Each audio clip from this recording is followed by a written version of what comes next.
ನಮಸ್ತೆ ವೀಕ್ಷಕರೇ, ಇವತ್ತು ಏನು ವಿಷಯ ಅಂತಂದ್ರೆ ಅನೇಕ ಜನರು ವಯಸ್ಸು ತಾರತಮ್ಯ ಇಲ್ದಿರ ಬಾಧೆ ಬೀಳ್ತಿರೋ ಸಮಸ್ಯೆ ಏನಂತಂದ್ರೆ ಶುಗರ್, ಡಯಾಬಿಟಿಕ್ ಅನ್ನೋ ಮಹಾಮಾರಿಯಿಂದ ಅನೇಕ ಜನರು ಬಾಧೆ ಬೀಳ್ತಾ ಇದ್ದಾರೆ. ಇದಕ್ಕೆ ನಾನು ನಿಮಗೆ ಖುದ್ದಾಗಿ ಒಂದು 2-3 ಮೂಲಿಕೆನ ಪರಿಚಯ ಮಾಡಿಕೊಡ್ತೀನಿ.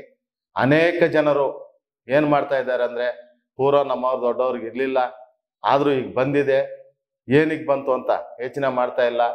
ಆಹಾರ ಪದ್ಧತಿಗಳಿಂದ ಬರುತ್ತೆ. ನಮಗೆ ಭಗವಂತ 6 ರುಚಿಗಳು ಕೊಟ್ಟಿದ್ದಾರೆ.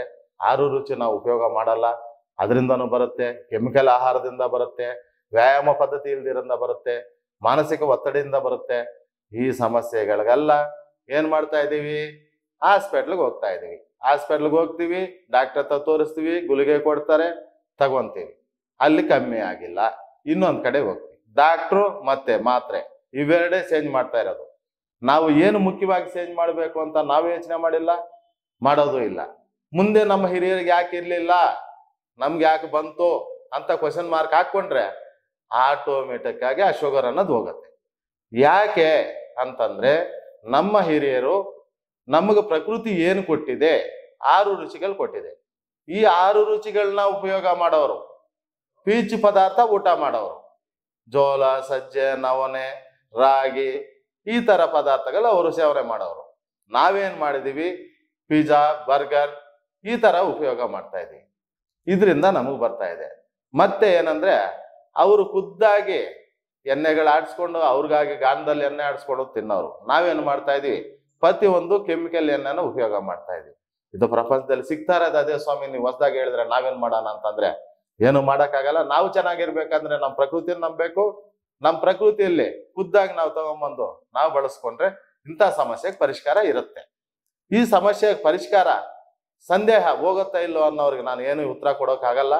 ನಿಮ್ಗೆ ನೀವಾಗಿ ವೈದ್ಯರಾಗ್ತೀರಿ. ನಮಗೆ ಎಲ್ಲರಿಗೂ ಸೇರಿ ಪ್ರಕೃತಿ ತಾಯಿ ಕೊಟ್ಟಿರೋ ಮೂಲಿಕೆಗಳನ್ನ, ಮುಖ್ಯವಾಗಿ 3 ಮೂಲಿಕೆಗಳನ್ನ ನಾನು ತಿಳಿಸ್ಕೊಡ್ತೀನಿ. ನೀವು ಮಾಡಿಕೊಂಡು ಆ ಸಮಸ್ಯೆಯಿಂದ ಹೊರಬನ್ನಿ ಅಂತ ತಿಳಿಸ್ತಾ ಇದ್ದೀನಿ. ಮೊದಲನೇದಾಗಿ ಏನಂತಂದ್ರೆ ನೋಡಿ, ಮಧುನಾಸಿನಿ ಅಂತ ಹೇಳ್ತೀವಿ. ನೋಡಿ, ಮಧುನಾಸಿನಿ ಎಲೆ, ಇದನ್ನ 2 ಎಲೆ ಬಾಯಿಗೆ ಹಾಕೊಂಡ್ರೆ ಸಪ್ಪೆ ಆಗ್ಬಿಡ್ತದೆ. ಈ ಎಲೆನ ಇದನ್ನ ಈ ತರ ಎಲೆ ತಗೊಂಬಂದು, ಮಧುನಾಸಿನಿ ಅಂದ್ರೆ ಎಲ್ಲಾ ಕಡೆ ಹಳ್ಳಿಗಳಲ್ಲೂ ಸಿಗುತ್ತೆ, ಆಯುರ್ವೇದ ದುಕಾನ್ಗಳಲ್ಲಿ ಸಿಗುತ್ತೆ, ತಂದು ನಿಮಗೆ ನೀವಾಗಿ ಮಾಡ್ಕೊಳ್ಳಿ ಅಂತ ಪರಿಚಯ ಮಾಡ್ಕೊಡ್ತಾ ಇದ್ದೀನಿ. ಒಂದಾಯ್ತು. ಇದನ್ನು ತಂದು ನೆರಳಲ್ಲಿಟ್ಟು, ನೆರಳಲ್ಲಿ ಹತ್ರ ಒಣಗಿಸಿ ಕುಟ್ಟಿ, ಒರ್ಲಗೆ ಹಾಕಿ ಕುಟ್ಟಿ ಚೂರ್ಣ ಮಾಡಿ ಇಟ್ಕೋಬೇಕು. ಎರಡನೇದೇನಂತಂದ್ರೆ ನೋಡಿ, ಸುಂಡೆಕಾಯಿ ಎಲ್ಲ ಇದರಲ್ಲಿ ಬದನೆಕಾಯಿ ಇಲ್ಲದಂಗೆ ಬೀಜಗಳಿರುತ್ತೆ, ಸಿಕ್ಕದು. ನಾನು ಒಣಗಿಸಿದ್ದೀನಿ ನೆರಳಿಗೆ. ಈ ತರ ಒಣಗಿಸಿ ಉಪಯೋಗ ಮಾಡಿದ್ರೆ ಶುಗರ್ಗೆ ರಾಮಬಾಣ ಅಂತಂದ್ರೆ ತಪ್ಪಾಗಲ್ಲ. ಶುಗರ್ಗಾಗ್ಲಿ, BP-ಗಾಗ್ಲಿ ಎಲ್ಲ ಸಮಸ್ಯೆಗೆ ಅಷ್ಟು ಅದ್ಭುತವಾಗಿ ಕೆಲಸ ಮಾಡುತ್ತೆ. ಶುಗರ್ಗೆ ಎತ್ತಿದ ಕೈ ಇದು. ಎಲ್ಲ ಕಡೆ ಸಿಗುತ್ತೆ, ನಮ್ಮ ಮನೆ ಪಕ್ಕದಲ್ಲೇ ಇರುತ್ತೆ, ಆದ್ರೆ ನಾವು ತಂದು ಮಾಡ್ಕೊಳ್ಳೋದಿಲ್ಲ.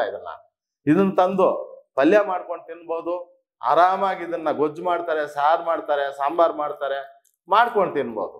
ಇಲ್ಲ, ಇದು ಈ ತರ ಒಣಗಿಸಿದ ಮೇಲೆ ಒಂಚೂರು ಎಣ್ಣೆ ಹಾಕ್ಬಿಟ್ಟು ಕರೆದು ಬಿಟ್ರೆ ಅಷ್ಟು ಚಕ್ಲಿ ತರ ಕರಂ ಕರಂ ಅಂತ ಅಷ್ಟು ಚೆನ್ನಾಗಿರುತ್ತೆ. ಇದನ್ನ ತಿನ್ಬೋದು. ಇದು ತಂದು ನೆರಳಿಗೆ ಒಣಗಿಸಿ ಈ ತರ ಕುಟ್ಟಿ ಚೂರ್ಣ ಮಾಡಿ ಇಟ್ಕೋಬೇಕು. 2 ಆಯ್ತು.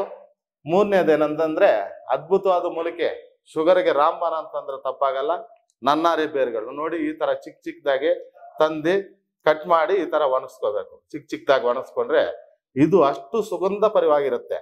ಈ ಬೇರುಗಳು ಏನಾಗತ್ತಂದ್ರೆ ಈ ಬ್ಲಡ್ ಶುಗರ್ ಬಂದ ಮೇಲೆ ರಕ್ತ ಎಪ್ಪುಗಟ್ಟಿರುತ್ತೆ, ಜಾಸ್ತಿ ತೊಂದರೆ ಆಗ್ತಾ ಇರುತ್ತೆ, ಅನೇಕ ತೊಂದರೆಗಳಾಗ್ತಾ ಇರುತ್ತೆ. ಕಣ್ಣು ಕಾಣಿಸಲ್ಲ ಸರಿಯಾಗಿ, ಕಿಡ್ನಿ ಪ್ರಾಬ್ಲಮ್ ಬಂತು, ಅದು ಬಂತು, ಇದು ಬಂತು ಅಂತ ಏನೇನೋ ಬಂತು ಅಂತ ಹೇಳ್ತಾ ಇರ್ತಾರೆ.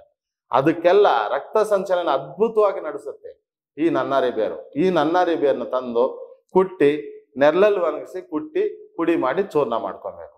ಈಗ ನಾನು ಏನು ಈ 3 ಮೂಲಿಕೆಗಳನ್ನ ತಿಳಿಸ್ಕೊಟ್ಟಿದ್ದೀನಿ, ಇದನ್ನ ಸಮಪಾಲಾಗಿ ಮಾಡಿಕೊಂಡು ದಿನ ಬೆಳಗ್ಗೆ ಸಂಜೆ 2 ಹೊತ್ತು ಅರ್ಧ ಸ್ಪೂನ್ ಸಾಕು ಸ್ವಾಮಿ, ಅರ್ಧ ಇಲ್ಲ 3/4 ಸ್ಪೂನು. ಸ್ವಲ್ಪ ಏಜ್ ಆಗಿ ಜಾಸ್ತಿ ಇದೆ ಶುಗರ್ ಅನ್ನೋರ್ಗೆ 1 ಸ್ಪೂನ್ ಹಾಕೊಂಡು ದಿನನಿತ್ಯ ಬೆಳಗ್ಗೆ ಸಂಜೆ 2 ಹೊತ್ತು ಉಪಯೋಗ ಮಾಡ್ಕೊಂತ ಬಂದ್ರೆ ಯಾವ ಮಾತ್ರೆನೂ ಬೇಕಾಗಲ್ಲ, ಏನೂ ಸಮಸ್ಯೆ ಬರಲ್ಲ. ಮುಖ್ಯವಾಗಿ ಸತ್ಯ ತಪ್ಪಿದ್ರು ಪಥ್ಯ ತಪ್ಪಬಾರ್ದಂತ ಆಹಾರ ಪದ್ಧತಿನ, ಈಗೇನ್ ನಾವು ಪಿಜ್ಜಾ ಬರ್ಗರ್ ತಿಂತಾ ಇದೀವಿ, ಇದನ್ನ ಬಿಟ್ಟು ಬಿಳಿ ಅಕ್ಕಿ ಸ್ವತ್ತ ಏನು ಇರಲ್ಲ ಅದರಲ್ಲಿ, ಅದನ್ನ ಬಿಟ್ಟು ಪೀಚು ಪದಾರ್ಥಗಳು ಊಟ ಮಾಡ್ತಾ ಬಂದ್ರೆ ಎಷ್ಟು ದಿನಕ್ಕೆ ಹೋಗುತ್ತಾ ಇಲ್ವ ಅನ್ನೋ ಸಂದೇಹಕ್ಕೆ ಪ್ರಕೃತಿ ಉತ್ತರ ಕೊಡುತ್ತೆ. ನಿಮ್ಗೆ ನೀವಾಗಿ ಇನ್ನೊಬ್ಬರಿಗೆ ತಿಳಿಸ್ಕೊಡ್ಬೋದು. ನೀವು ಆರೋಗ್ಯವಂತರಾಗ್ಬೋದು. ಆರೋಗ್ಯವಾಗಿ ಇರಬೇಕು ಅಂತಂದ್ರೆ ಒಂದೇ ಒಂದು ಪರಿಹಾರ. ಪ್ರಕೃತಿಯನ್ನು ನಂಬದವರಿಗೆ ತಾಯಿ ಹಾಲು ಎಷ್ಟು ಶುದ್ಧವಾಗಿರುತ್ತೆ, ಶ್ರೇಷ್ಠವಾಗಿರುತ್ತೆ, ಅಷ್ಟು ಶ್ರೇಷ್ಠವಾಗಿರೋದ್ರಿಂದ ಆ ತಾಯಿ ಹಾಲು ನಾವು ಸೇವನೆ ಮಾಡಿದ್ರೆ ಯಾವುದೇ ರೋಗಕ್ಕೂ ಪರಿಹಾರ ಇದೆ ಅನ್ನೋದು ನಾನು ತಿಳಿಸ್ಕೊಡ್ತಾ ಇದ್ದೀನಿ. ಇದು ನಂಬಿದವರಿಗೆ ಮಾತ್ರ. ನಂಬಿಕೆ ಇಲ್ದಿರೋವರಿಗೆ ಯಾವುದೇ ಕಾರಣಕ್ಕೂ ಯಾವುದೇ ಮೂಲಿಕೆಗಳು ಕೆಲಸ ಮಾಡೋದಿಲ್ಲ, ಯಾವುದೇ ಮಾತ್ರನೂ ಕೆಲಸ ಮಾಡೋದಿಲ್ಲ. ಇದನ್ನ ನಂಬಿ ನಮಗೆ ಹಿರಿಯರು, ನಮ್ಮ ಗುರುಗಳೆಲ್ಲ ತಿಳಿಸ್ಕೊಟ್ಟು ನಾವು ಅನುಭವಪೂರ್ವಕವಾಗಿ ಎಲ್ಲರಿಗೂ ಕೊಟ್ಟು ಈ ಸಮಸ್ಯೆ ಪರಿಹಾರ ಮಾಡಿದ್ದೀವಿ, ಆಗಿದೆ. ಅದರಿಂದ ನಾವು ನಂಬಿ ನಿಮ್ಗೆ ತಿಳಿಸ್ಕೊಡ್ತಾ ಇದ್ದೀವಿ. ಎಲ್ಲಿ ದುಡ್ಡು ಕಾಸಿಲ್ಲ, ಎಲ್ಲ ನಿಮ್ಮ ಮನೆ ಅಂಗಳದಲ್ಲಿ, ನಿಮ್ಮ ಮನೆ ಪಕ್ಕದಲ್ಲಿ ಸಿಗೋ ಮೂಲಿಕೆಗಳು ತಿಳಿಸ್ಕೊಟ್ಟಿದ್ದೀನಿ. ಇದನ್ನು ದಿನನಿತ್ಯ ಮಾಡ್ಕೊಂತ ಬನ್ನಿ.